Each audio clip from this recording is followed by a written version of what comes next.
प्रातः क्लास चल रहा था।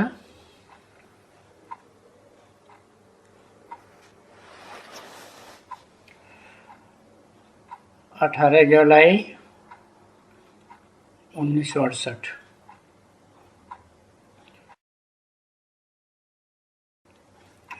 सतगुरुवार। तीसरे पेज के मध्य में बात चल रही थी।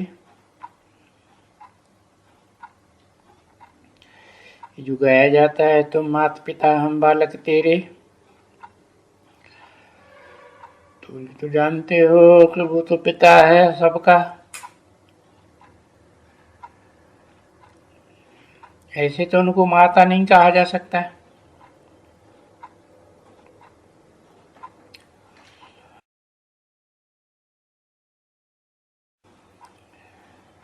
ब्रह्मा में प्रवेश करते हैं तो नाम देते हैं ब्रह्मा। नहीं तो दादा लेखराज नाम था ना। परंतु ब्रह्मा भी जेंट्स है, तो उनकी पूजा नहीं हो सकती। इसलिए वो जब प्रवेश करते हैं कोई माता में, तब गायन होता है, तुमेव माता च पिता तुमेव।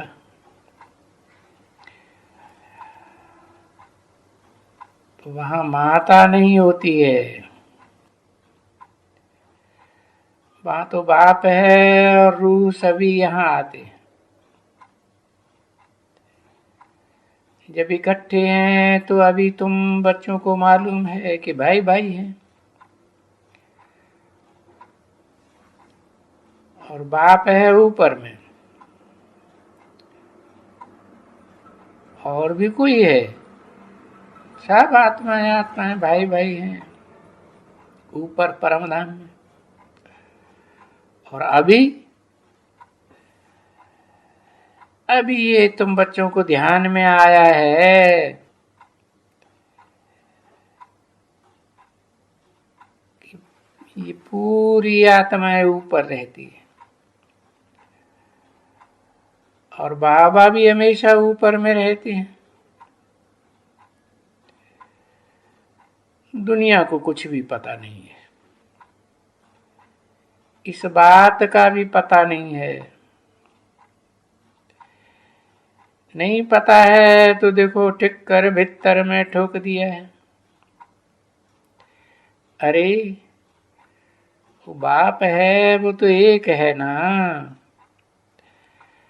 अगर भीतर ठिक्कर में कहें तो अनगिनत हो जावे। एक कैसे कहेंगे? तो इसको कहा जाता है घोर अंधियारा, अज्ञान का अंधियारा। जो अंधियारा कहा जाता है ना बच्चे, ये अंधियारा क्या है? अज्ञान का ही अंधियारा है ना। तो वो गाया जाता है ना कि ज्ञान सूर्य प्रगटा, ज्ञान अंधे विनाश। तो देखो यहाँ तो इस दुनिया में अज्ञान ही अज्ञान है ना। अभी इस समय में सारा अज्ञान,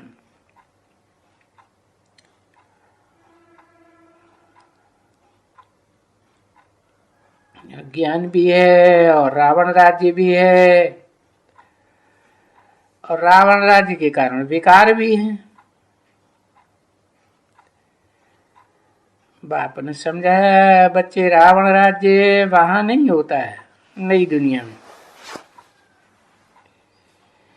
इसलिए वहां कोई विकार भी नहीं है। विकार नहीं है, देह अभिमान भी नहीं है, वहां तो सब आत्मा अभिमानी। ये बात बाप ने हमको अच्छी तरह से समझाई है। आत्मा को ये ज्ञान होता है कि हम आत्मा छोटी हैं। फिर आत्मा को जो शरीर मिलता है तो कहते हैं बच्चा है, फिर जवान है।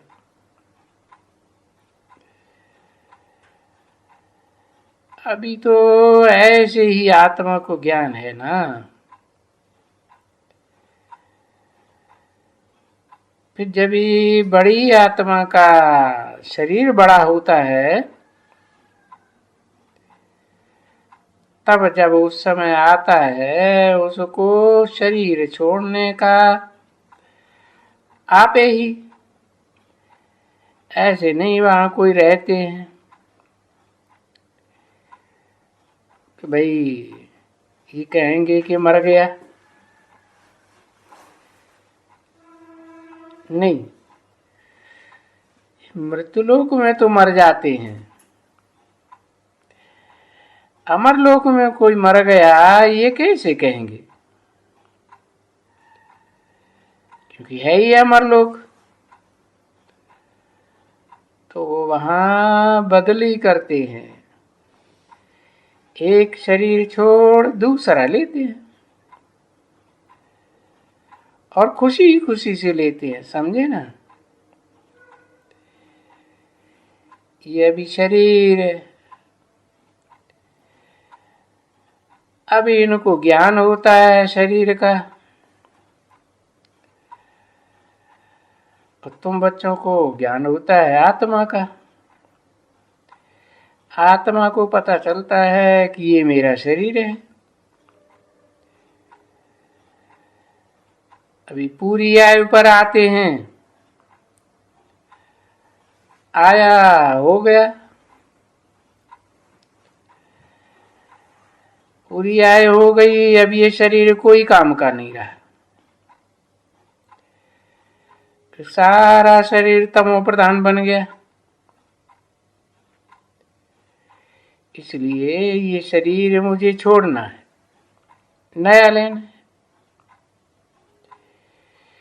इसलिए मिसाल देते हैं सन्यासी, पर ये मिसाल बाप का दिया हुआ है। ये सभी मिसाल जो बाप से लिए हुए हैं ये सन्यासी उठाते हैं कि भाई सर्प एक खल छोड़ दूसरी लेता है, समझे ना। क्योंकि ये भी नोट किया गया है गीता में, भागवत में, उन सब शास्त्रों में हैं ये कई कई अक्षर। अभी बाप कहते हैं प्राय धर्म लोप हो गया, नहीं तो बाबा के अक्षर भी हैं, चित्र भी मौजूद हैं, परंतु फिर है सब शास्त्रों में आटे में लून मिसल सच्चाई। तो बाप बैठ करके उनका अर्थ समझाते, अर्थ निकाल निकाल करके बताते हैं। इसलिए मिसाल देते हैं कि जैसे सर्प होता है तो पुरानी खल आप ही छोड़ करके फिर वो नई खल ले लेते हैं, बस वो छोड़ दिया सो फिर नई खल आ जाती है। तो उनका ऐसे होता है, क्योंकि वो तो जानवर है ना। उनके लिए ऐसे नहीं कहेंगे कि वो सारा शरीर छोड़ करके उसकी आत्मा जा करके दूसरे में प्रवेश करती हो ना। ये खल बदलने का ये एक ही सर्प का मिसाल है। जिसको खल मिलती है, और वो खल देखने में आती है, और ये गायन भी है उनका। उनको तो हाँ, उनको खल देखने में आती है, और तुमको तो खल देखनी होए तो यहाँ खल देख सकते हो। बाप ने समझाया कि देखा जाता है खल कैसे छोड़ते। पुरानी खल होती है ना, तो जैसे कपड़ा उतारना होता है ना, तैसे वो कपड़ा जैसे लंबा ही लंबा उतार देते हैं, और वो जीता रहते हैं, मरता तो नहीं है ना।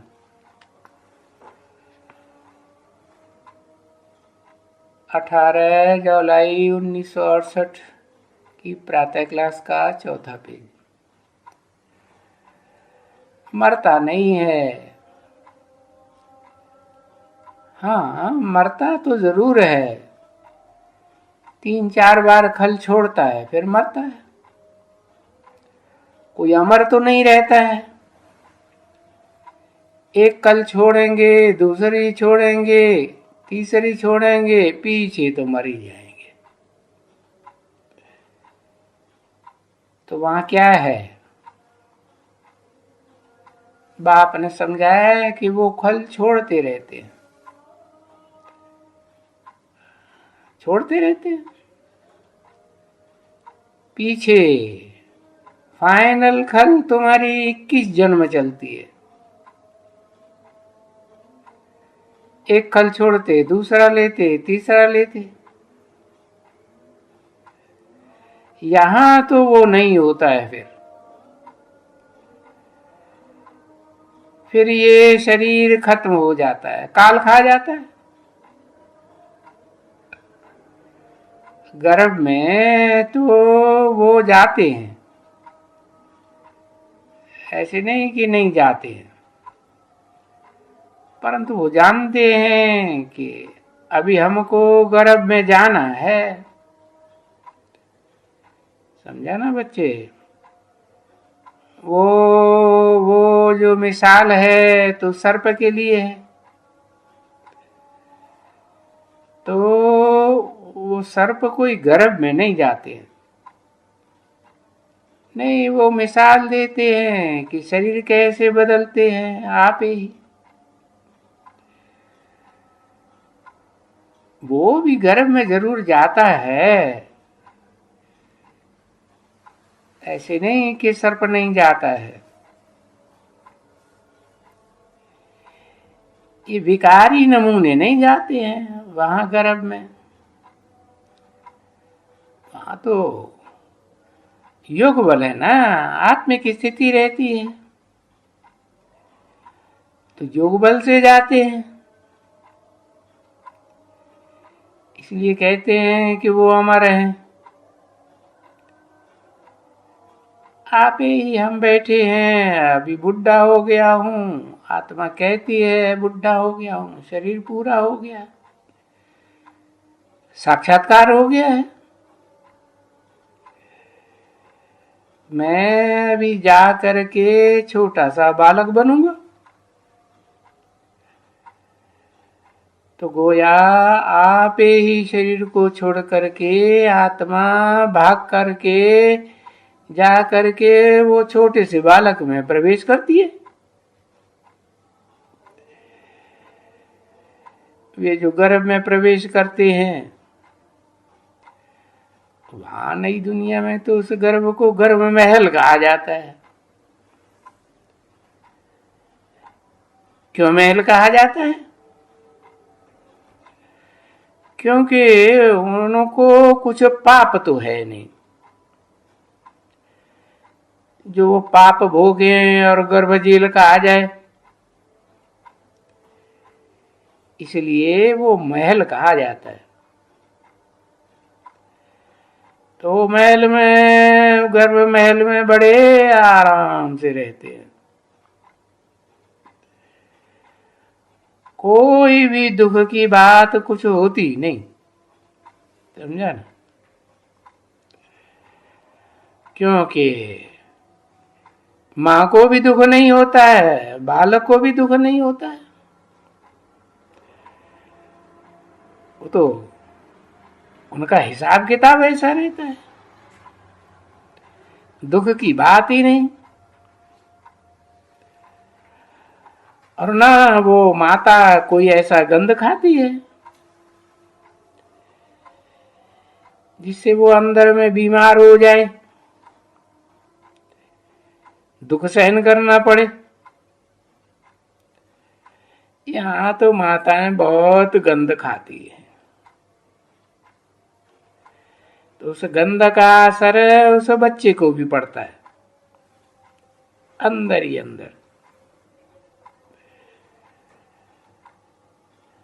तो बाप बैठ करके वहां नई दुनिया की रस्म भी थोड़ी समझाते रहते हैं बच्चों को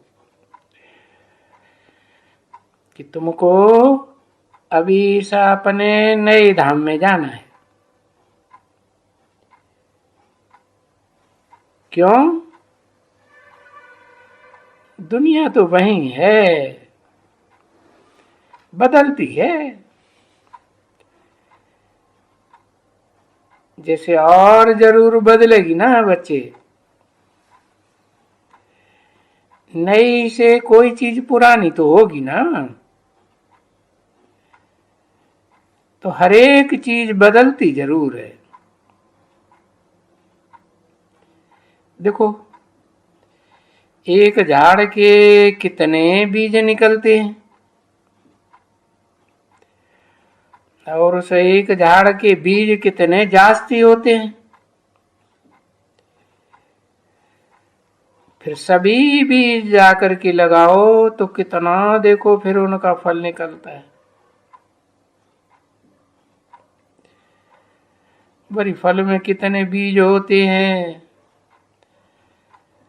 अन्न खाते हो तो ये कहाँ से आते हैं? अन्न तो खाते हो ना, उन सारा कोई थोड़े ही हिस्सा और रख देती है गवर्नमेंट,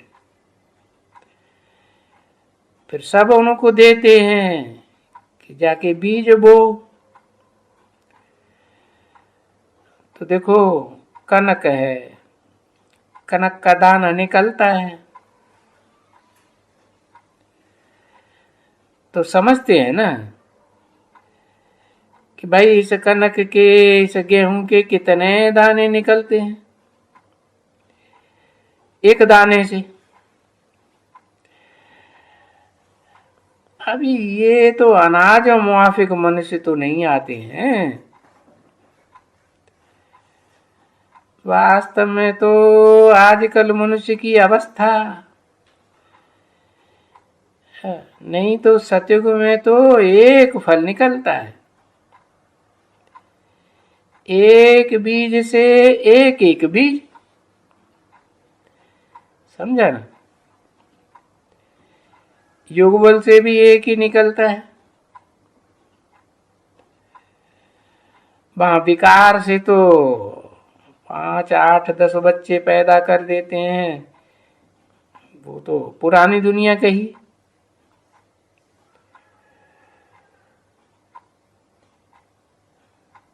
तो गोया एक बीज से देखो कितने निकलते हैं इस पुरानी दुनिया में।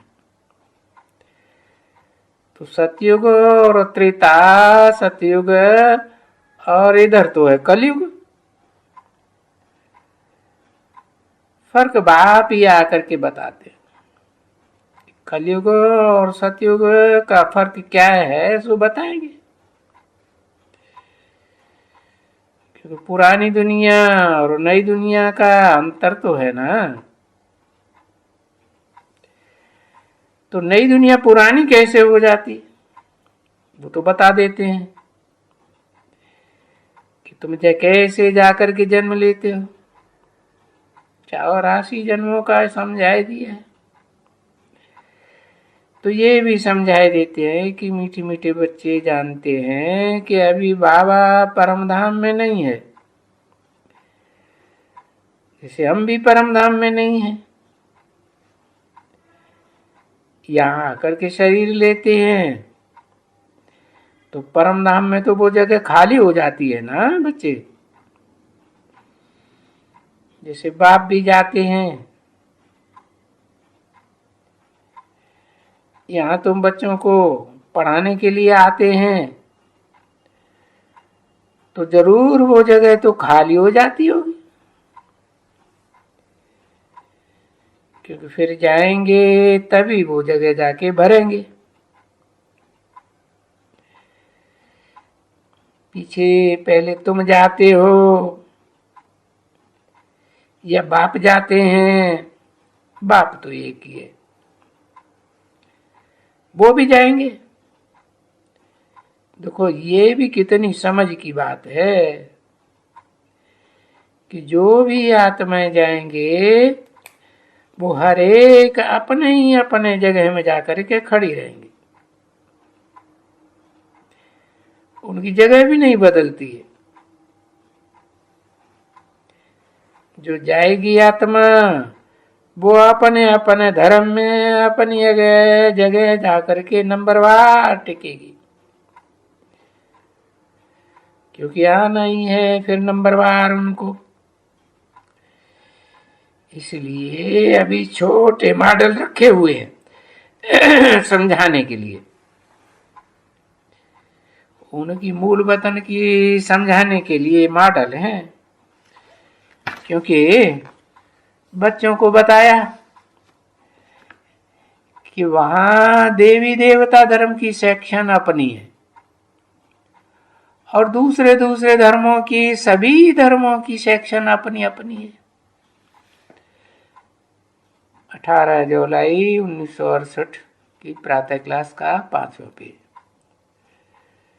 तो ये तो बच्चे समझ गए हो कि जब भी अपनी देवी देवता जो धर्म है तो पहले नंबर में तो वो ही आएंगे ना, नंबरवार ही सब आते हैं। तो नंबरवार आएंगे तो नंबरवार जा करके रहेंगे, नंबरवार ही जाएंगी ना। क्योंकि तुम भी जब यहाँ नंबरवार स्कूल में पढ़ते हो, पास होते हो, तो अपने उन मार्गों के हिसाब से तुम जा करके वहां अपनी जगह लेते हो।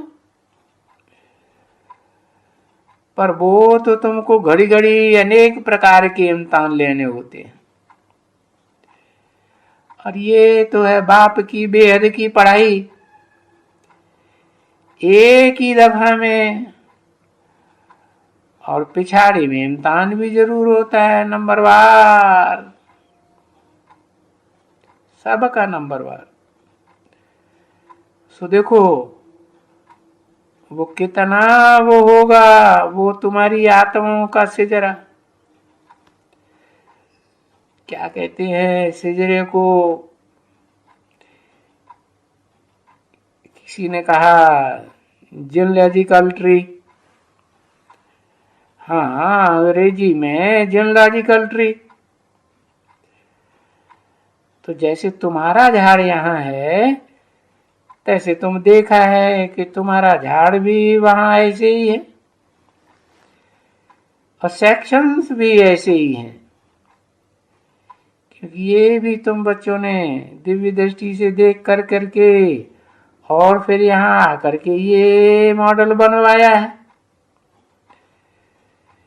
ये तो बाप ने समझाया कि ये तो बहुत थोड़े में ही होंगे, कोई बहुत जास्ती जगह नहीं लेंगे, आत्माएं इतनी सी और तुम्हारा शरीर तो इतना बड़ा। तो आत्माएं जाकर के वहां बैठेंगी ऊपर में थोड़ी सी जगह में। ऐसे नहीं कि एक आत्मा यहाँ तो देखो कितना जगह है। और आसमान में देखो स्टार्स हैं, वो कितने नजदीक नजदीक हैं कोई तो यहाँ आत्माएं भी जगह में नजदीक जाके रहती है, और वो नजदीक रहती हैं तो शोभेंगी भी ऐसे ही। वह झाड़ बन जाता है ना आत्माओं का। तो जब नजदीक में जाते हैं, हाँ, तो फिर देखो वो झाड़ कितना छोटा होगा वहां।